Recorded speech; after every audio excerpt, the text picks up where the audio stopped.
ఏపీలో పోలింగ్ సమయం సమీపిస్తుంది. సార్వత్రిక ఎన్నికలతో పాటు అసెంబ్లీ ఎన్నికలకు సంబంధించి పోలింగ్ ప్రక్రియ ఈ నెల 13న జరగనుంది. ఈ నెల 11 వరకు ప్రచారానికి సమయం ఉంది. సరిగ్గా 9 రోజుల వ్యవధి మాత్రమే ఉంది. ఇప్పటి వరకు ఒక ఎత్తు, ఇప్పటి నుంచి మరో ఎత్తు అన్నట్లు ఉంది పరిస్థితి.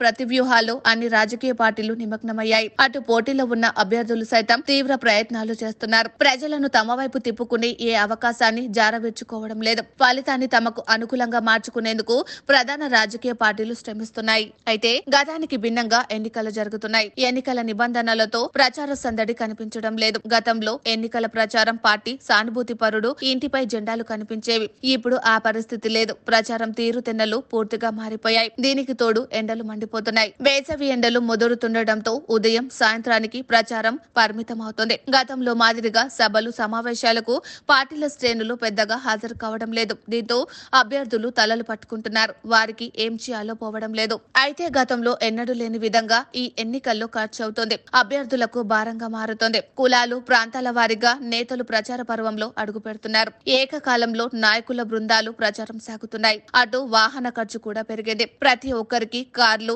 4 చక్రాల వాహనాలు సమకూర్చాల్సి వస్తుంది. ఇంటింటా ప్రచారం చేయాల్సి వస్తుంది. ప్రతి ఓటరుకు నేరుగా కలిసి ఓటును అభ్యర్థించాల్సి వస్తుంది. గతంలో లక్షలతో సరిపోయేది. ఇప్పుడు కోట్ల రూపాయలు ఖర్చు చేయాల్సి వస్తుందని అభ్యర్థులు ఆవేదన వ్యక్తం చేస్తున్నారు. మరికొందరు సీనియర్లు అయితే గత ఎన్నికలను గుర్తు చేసుకుని తెగ బాధపడుతున్నారు. మరోవైపు ప్రచార శైలి కూడా మారేది. స్థానిక అంశాల కంటే రాష్ట్ర స్థాయి అంశాలకి ప్రచారంలో ప్రాధాన్యం దక్కుతుంది. ఇలా ఎలా చూసుకున్నా ఈ ఎన్నికలు ప్రత్యేకమే.